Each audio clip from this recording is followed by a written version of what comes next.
Greetings. I am a representative of the anti-sin movement. These videos are not edited.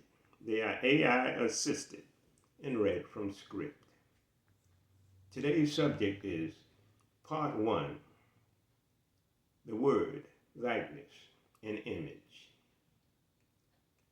God said, "In the beginning was the Word, and the Word was given and made flesh." After the Word became flesh, God gave the Word a guiding law, so that the Word carried in the mind of flesh could practice the law to bring itself into its Creator's likeness and image by living sin-free. This profound reflection ties together the essence of God's creative act, God's purpose for humanity, and the transformative power of divine laws.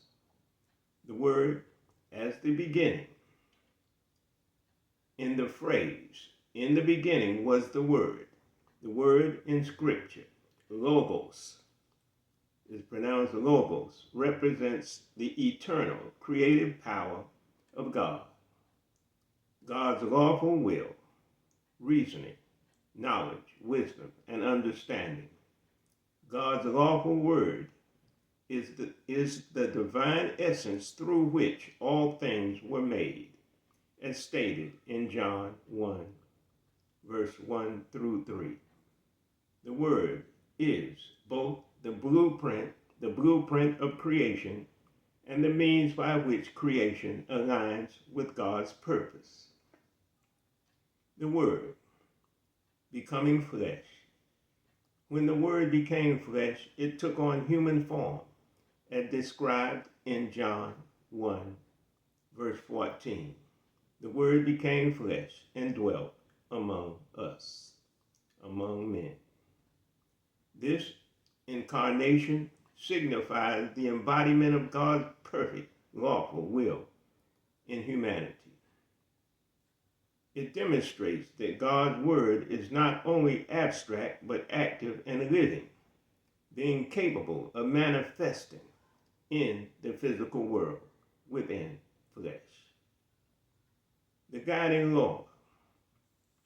After the Word became flesh, God provided a guiding law, the divine commandments.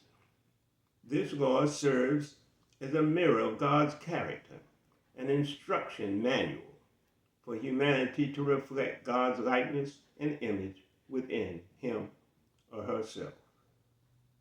By practicing the law, the Word in flesh, human beings can align our thoughts, words, and actions with the divine standard of righteous, sin-free behavior.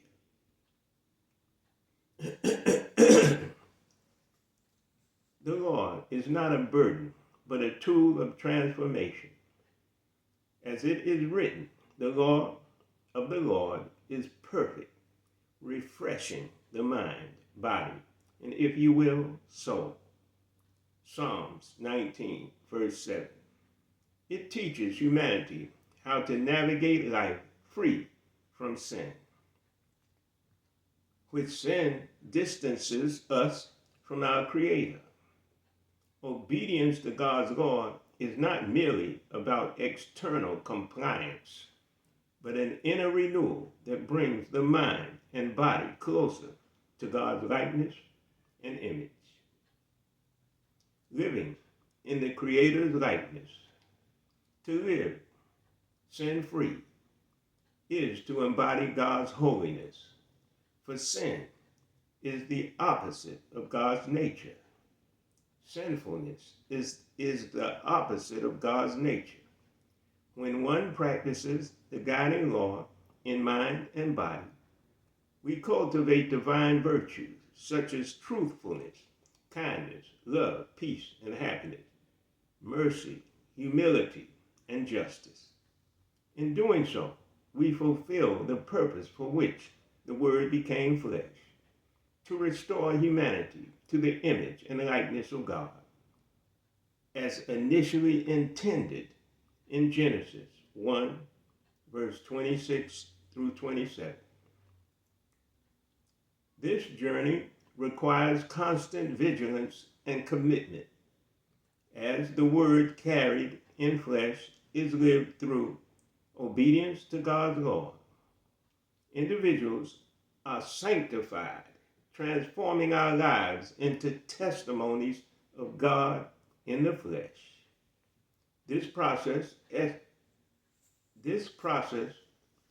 echoes the essence of the anti-sin mission: to purge sin and align one's life entirely with God's lawful will. Reflection.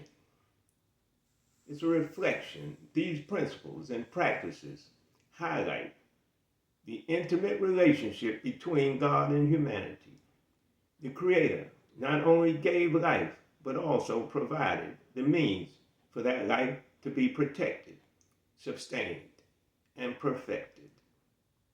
It underscores the profound truth that living sin-free is not merely a moral aspiration, but a divine calling to become a reflection of God's holiness in thought, word, and deed. Through the practice of guiding law, the Word made flesh fulfills its purpose, manifesting God's will on earth as it is lived within a condition of life called heaven. Peace. Please tune in for part 2 of the Word, likeness, and image of God.